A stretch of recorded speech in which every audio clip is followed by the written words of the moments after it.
Hello everyone, welcome back to Sunidhi Economics classes. I am Sunidhi Arya and I teach economics on this channel.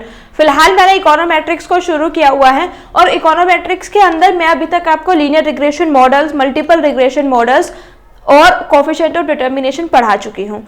अगर आपको इन topic में कोई भी doubt है तो आप मेरे चैनल की प्लेलिस्ट को सर्च कर सकते हैं। आज के इस वीडियो में हम पढ़ेंगे कि जब हमने लीनियर रिग्रेशन मॉडल्स को पढ़ा था तो उसमें कुछ अजम्पशंस को माना था। अब धीरे धीरे हम उस अजम्पशंस को रिलैक्स करेंगे और देखेंगे कि अगर वो अजम्पशंस ना मानी जाएं तो किस तरीके की प्रॉब्लम हमारे मॉडल्स में आती हैं। हम जिस पर्टिकुलर प्रॉब्लम को देखेंगे वो है मल्टी कोलिनियरिटी। आज के इस वीडियो में हम देखेंगे कि मल्टी कोलिनियरिटी की प्रॉब्लम होती क्या है, अगर वो प्रॉब्लम किसी भी डेटा सेट में हो जाती है तो उसके क्या इंप्लीकेशन होते हैं और हम उसको डिटेक्ट कैसे कर सकते हैं। ठीक है, आज के इस वीडियो में सिर्फ हम इतना ही पढ़ेंगे। इसके बाद वाली वीडियोस में हम रेमेडीज को पढ़ेंगे कि अगर मल्टी कोलिनियरिटी हो गई है तो हम इसको कैसे सॉर्ट आउट करें। आज की इस वीडियो को समझने के लिए आपको hypothesis testing, coefficient of determination, इन सब के कॉन्सेप्ट्स और लीनियर रिग्रेशन मॉडल, उनकी अजम्पशंस पर्टिकुलरली, इन सब को समझ में आना बहुत इंपॉर्टेंट है। अगर आपने वो नहीं पढ़े हैं तो आप उनको जाके देख सकते हैं। अगर आपने वो नहीं पढ़े हैं तो सबका लिंक आपको डिस्क्रिप्शन बॉक्स में या फिर मेरे चैनल के प्लेलिस्ट में मिल जाएगा। आई वुड रिक्वेस्ट कि आप पहले उन टॉपिक को देखिए, तब इस टॉपिक को समझिए ताकि आपको बहुत अच्छे से समझ में आ जाए। देखिए, जब मैंने आपको लीनियर रिग्रेशन मॉडल शुरू कराया था, क्लासिकल लीनियर रिग्रेशन मॉडल, तो मैंने एक पर्टिकुलर वीडियो इस चीज़ पर डिवोट की थी कि जब हम इस मॉडल को बनाएंगे तो कौन कौन सी अजम्पशंस ऐसी हैं जो हम मान के चलेंगे, यानी कि कौन कौन सी अजम्पशंस के बिना ये मॉडल पॉसिबल नहीं है। तो उसमें हमने एक अजम्पशन मानी थी। मैंने बताया था कि एक अजम्पशन जो है वो उसमें मल्टीपल लीनियर रिग्रेशन मॉडल में एप्लीकेबल है। ठीक है, यानी कि एक्सप्लेनेटरी वेरिएबल्स जो होंगे उस मॉडल में एक से ज्यादा होने चाहिए। मल्टीपल लीनियर रिग्रेशन मॉडल का मतलब ये होता है कि explanatory variable should be more than one. ठीक है, तो जो रिलेशनशिप है एक्सप्लेनेटरी वेरिएबल्स के बीच में वो नहीं होना चाहिए किसी भी तरीके का रिलेशनशिप। और ये क्यों नहीं होना चाहिए? क्योंकि अगर किसी भी तरीके का रिलेशनशिप एक्सप्लेनेटरी वेरिएबल्स के बीच में होता है तो वो मल्टी कोलिनियरिटी की प्रॉब्लम को बना देता है। जब भी दो मल्टी कोलिनियरिटी क्या होता है, सबसे पहले हम उसको समझेंगे। ये मैंने आपको डमी वेरिएबल वाले टॉपिक में भी पढ़ाया था। ठीक है, मल्टी कोलिनियरिटी वो होता है जब एक ही मॉडल के दो एक्सप्लेनेटरी वेरिएबल के बीच में कोई भी रिलेशन होता है। वो रिलेशन एग्जैक्ट भी हो सकता है, एग्जैक्ट लीनियर रिलेशन, और वो एग्जैक्ट और परफेक्ट भी ना हो, ऐसा भी हो सकता है, इम्परफेक्ट भी हो सकता है। ठीक है, तो हमें क्या करना है, हमें ये कोशिश करनी है कि दोनों में से कोई भी रिलेशनशिप मॉडल में ना हो। देखिए, जो मल्टीपल लीनियर रिग्रेशन मॉडल था उसको हम किस तरीके से लिखते थे, Y I beta plus beta 1 x1 plus beta 2 x2 plus beta 3 x3। ये सब मैं आपको एक्सप्लेन कर चुकी हूँ जब मैंने मल्टीपल लीनियर रिग्रेशन बताया था, और मैंने बताया था कि इसको ड्राइव भी कैसे करते हैं और इसको बनाते भी कैसे हैं।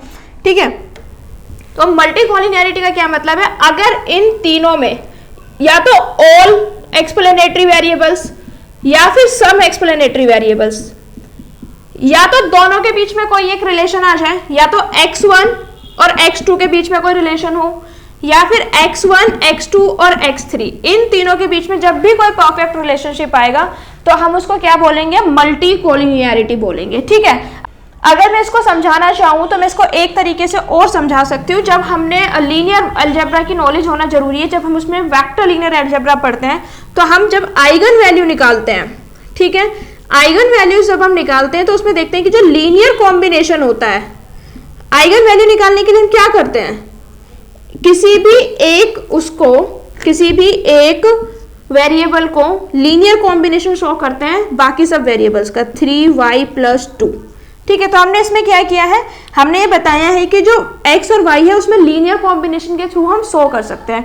जब हम किसी भी मॉडल में लीनियर कॉम्बिनेशन के थ्रू शो कर सकते हैं तो वो हमारा क्या बन जाता है, मल्टी कोलिनियरिटी। देखिए, lambda 1 x1 plus lambda 2 x2, ऐसे ऐसे करते करते ये लैम्डा k xk तक पहुंच जाएगा। आई होप इतने में किसी को कोई डाउट नहीं होगा। अब अगर मैं बताना चाहूँ, केवल इन दोनों की बात करूँ, लेट्स से कि किसी भी जो मॉडल है उसमें दो ही एक्सप्लेनेटरी वेरिएबल्स हैं, x1 plus lambda 1 x2 is equal to 0।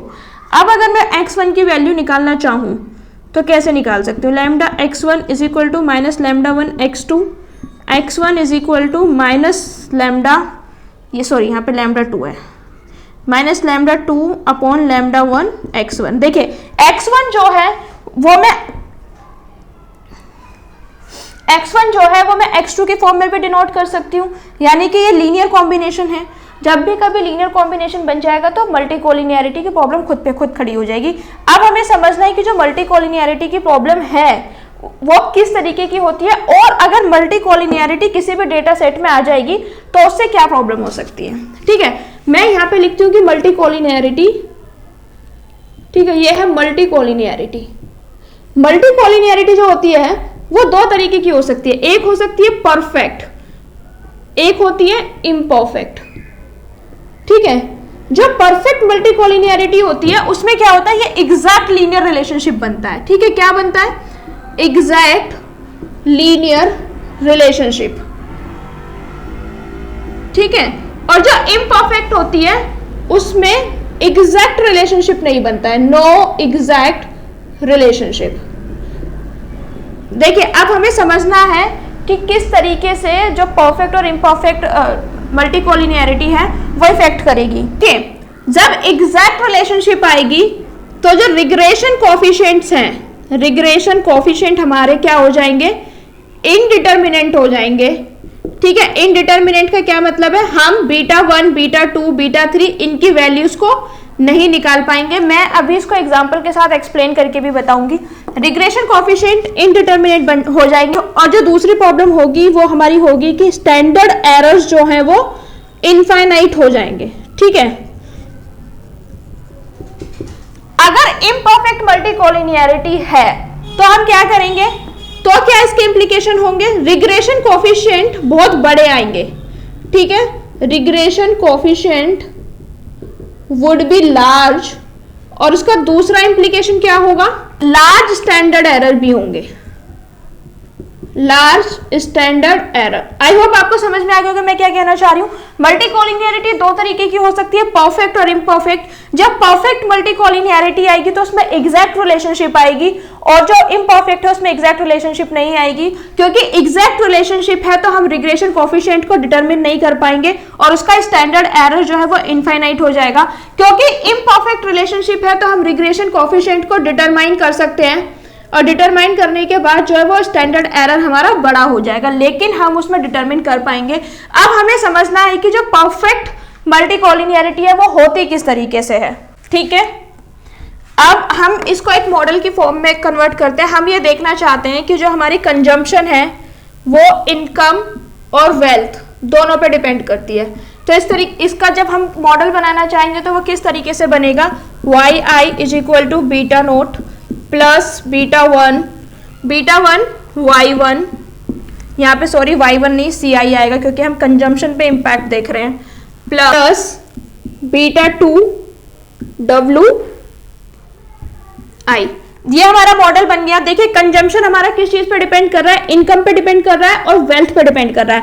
Beta note हमारा क्या बता रहा है? बीटा नोट ये बता रहा है कि अगर हम कुछ नहीं भी कमाएंगे और हमारे पास कोई वेल्थ नहीं होगी तब भी हमें बीटा नोट जो अमाउंट है इतने पैसे की जरूरत होगी, या फिर इतना हम कंजम्पशन करेंगे ही सर्वाइव करने के लिए। इंसान कमाए या ना कमाए कंजम्पशन उसे करना पड़ता है ताकि वो सर्वाइव कर सके। और ये बेस्ट एग्जाम्पल है जो अभी कोरोना वायरस की वजह से हमारा पैंडेमिक है, और जो लॉकडाउन लग गया था उसमें भी बहुत सारे लोगों की अर्निंग बंद हो गई थी, लेकिन सर्वाइव करने के लिए we need to eat something. ठीक है, तो ये वही लेवल है।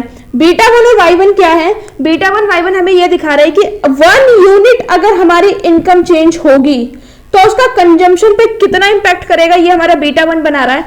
और अगर हमारा जो वेल्थ है, वेल्थ अगर हमारा 1 यूनिट चेंज होगा तो उससे कंजम्पशन पे कितना इंपैक्ट करेगा वो हमें बीटा 2 बता रहा है। ठीक है, हमें पता है कि जैसे जैसे किसी भी कंपनी का, किसी भी कंट्री का, किसी भी घर का इनकम बढ़ता है वैसे वैसे वेल्थ भी बढ़ता है। लेकिन अगर हम ये कहें कि जो वेल्थ है और जो इनकम है उसमें एक एग्जैक्ट रिलेशनशिप है, लेट्स से हमने बोल दिया y is equal to 10w, ये हमारा एग्जैक्ट रिलेशनशिप है, ऐसा हम बोल रहे हैं। तो अब हम क्या करेंगे? देखिए बीटा नोट प्लस बीटा 1, क्योंकि ये y1 को हम 10w भी लिख सकते हैं। मैं इसको बिल्कुल प्रैक्टिकली आपको अप्लाई करके बता रही हूँ। बीटा 2 वाई आई। देखिए जब हमने इस रिलेशनशिप को समझने के बाद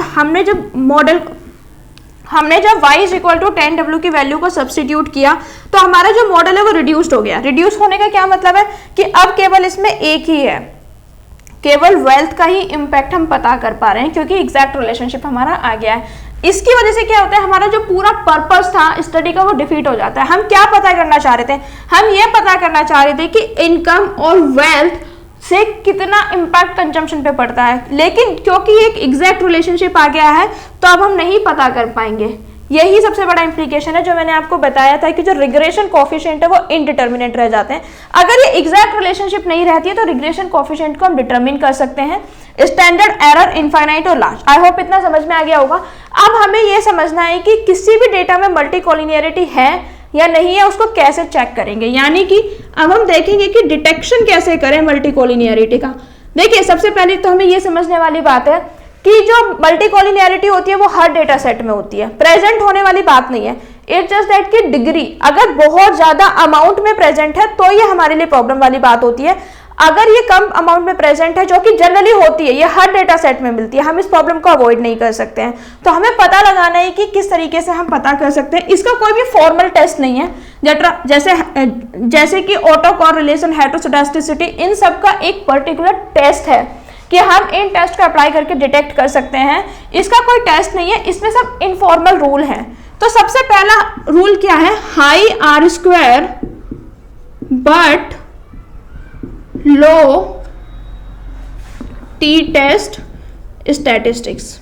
ठीक है, इसका क्या मतलब है, जब हमारा आर स्क्वायर यानी कि कोफिशिएंट ऑफ डिटर्मिनेशन ज्यादा हो, लेट्स से 0.8 से बड़ा हो, ये एक थंब रूल है कि आर स्क्वायर अगर हमारा 0.8 से बड़ा हो तो इस केस में हम क्या करेंगे, एफ टेस्ट जो होगा वो एप्लीकेबल नहीं होगा, क्योंकि एफ टेस्ट जो हमें दिखाएगा वो बताएगा कि जितने भी कोफिशिएंट्स है वो इक्वल टू 0 हो गए। ठीक है, तो हम क्या करेंगे, टी टेस्ट को लगाएंगे और जब टी टेस्ट में कुछ सिग्निफिकेंट डिफरेंस आ जाएंगे, ठीक है, सिग्निफिकेंट डिफरेंट फ्रॉम 0, मतलब जब हम टी टेस्ट को लगा लेंगे तो जितने भी कोफिशिएंट होंगे, स्लोप के कोफिशिएंट्स होंगे, यानी कि ये जो बीटा 2 है, बीटा 3 है, बीटा 1 है, ये जो कोफिशिएंट्स है बताएंगे कि ये बहुत कम डिफरेंस है 0 से। अगर ये सिचुएशन प्रेजेंट है तो ये पहला रूल है हमें पता लगाने का कि हमारे डेटा में मल्टीकोलिनियरिटी हो रही है। दूसरा हमारा है pair wise test. Hypothesis testing जब पढ़ी थी तो हमने उसमें पेयर वाइज टेस्ट पढ़े थे, यानी कि अगर हम x1 और x2 इन दोनों की टेस्टिंग करें और उसका जो कोर रिलेशन है, उसका कोर रिलेशन हमारा r इज ग्रेटर देन 0.8 आए तो हमारा मल्टीकोलिनियरिटी होती है। लेकिन इसमें हमें समझने वाली बात है कि ये ना सफिशिएंट कंडीशन है, this is sufficient condition but this is not the necessary condition. मैं भी आपको डिफरेंस समझाती हूँ। सफिशिएंट कंडीशन का क्या मतलब होता है कि अगर ये सिचुएशन आ गई है, हमने पेयर वाइज टेस्ट को रन किया और पेयर वाइज टेस्ट को रन करने के बाद में r जो हमारा है वो ग्रेटर देन 0 पॉइंट आ गया।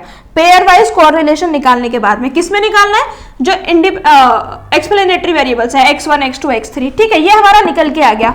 तो कई बार ऐसा होता है कि ये वाली सिचुएशन पूरी नहीं होती है तब भी मल्टीकोलिनियरिटी होती है, यानी कि ये नेसेसरी कंडीशन नहीं है, ये हो भी सकती है नहीं भी हो सकती है। अगर ये कंडीशन नहीं है तब भी मल्टीकोलिनियरिटी एग्जिस्ट करती है, लेकिन अगर ये कंडीशन मिल गई है तो डेफिनेटली मल्टीकोलिनियरिटी है, यानी कि सफिशिएंट कंडीशन है, नेसेसरी कंडीशन नहीं है। अब जो थर्ड मेथड है मल्टीकोलिनियरिटी को डिटेक्ट करने का, उसके बारे में पढ़ेंगे।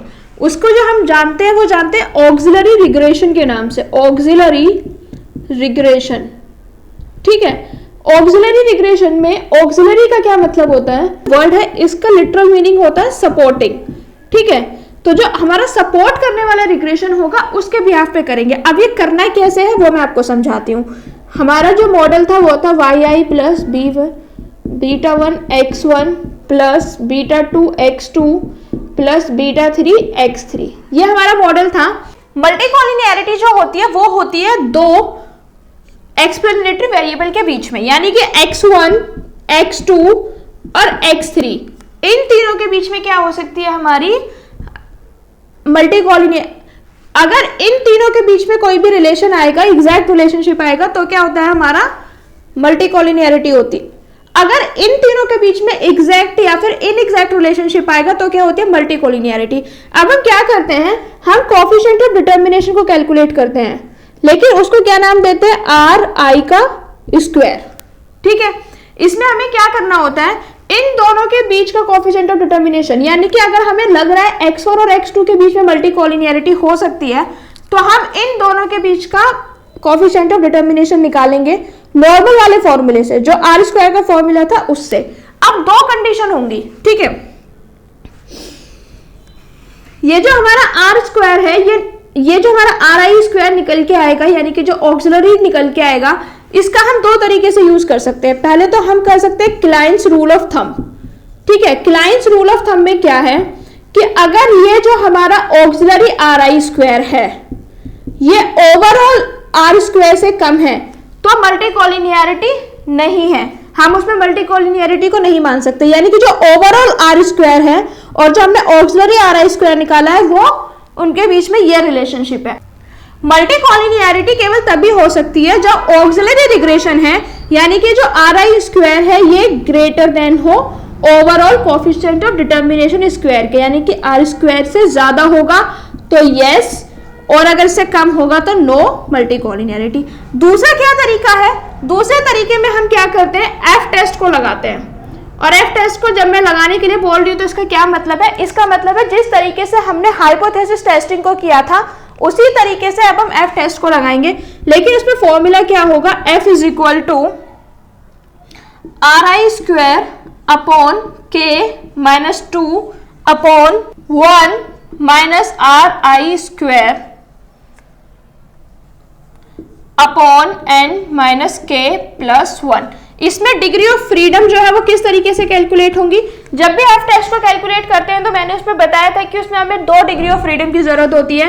पहली डिग्री ऑफ फ्रीडम हमारी क्या है, k माइनस 2, और दूसरी डिग्री ऑफ फ्रीडम क्या है, n माइनस के प्लस 1। अब मैं इसमें समझा देती हूँ कि n और k क्या है। इसमें जो k है हमारा, k है नंबर ऑफ एक्सप्लेनेटरी वेरिएबल्स, जितने भी एक्सप्लेनेटरी वेरिएबल्स हैं वो क्या है, हमारा k है। और जब हम नंबर ऑफ एक्सप्लेनेटरी वेरिएबल्स को कैलकुलेट करेंगे तो उसमें इंटरसेप्ट को इंक्लूड करेंगे। ठीक है, आई होप इसमें कोई कंफ्यूजन नहीं होना चाहिए। इंटरसेप्ट को इंक्लूड करने के बाद कितने एक्सप्लेनेटरी वेरिएबल्स है, यानी कि पहला एक्सप्लेनेटरी वेरिएबल्स 1 2 3 4, तो हमारा k क्या आ गया, k वुड बी 4। एक डिग्री ऑफ फ्रीडम हमारी क्या हो जाएगी, 4। n क्या है हमारा, n वही है जो नॉर्मल स्टैटिस्टिक्स में हम हमेशा से मानते हुए आए हैं, सैंपल साइज। ठीक है, ये फॉर्मूला अब आपको क्लियर हो गया होगा कि आर आई स्क्वायर क्या है जो हम ऑक्सिलरी रिग्रेशन को रन करेंगे, यानी कि दो जो वेरिएबल है एक्सप्लेनेटरी उनके बीच का जो भी रिग्रेशन आएगा वो आर आई स्क्वायर होगा k, और इस फॉर्मूले से हम करेंगे। इस फॉर्मूले को कैलकुलेट करने के बाद जो भी हमारी वैल्यू आएगी, अगर हमारी कैलकुलेटेड वैल्यू जो है वो कंप्यूटेड वैल्यू, टेबुलेटेड वैल्यू से ज्यादा आ जाती है, ठीक है, तो मल्टी कोलिनियरिटी है, यस, और अगर कम आती है तो मल्टी कोलिनियरिटी नहीं है।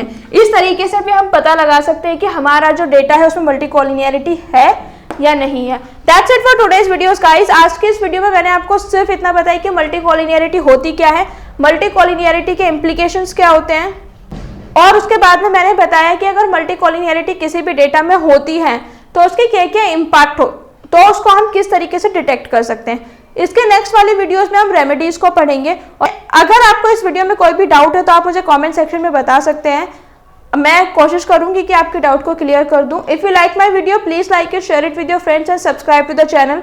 सब्सक्राइब करने के बाद नोटिफिकेशन बेल को जरूर ऑन करें। Until next time, thank you so much, don't forget to like, share and subscribe.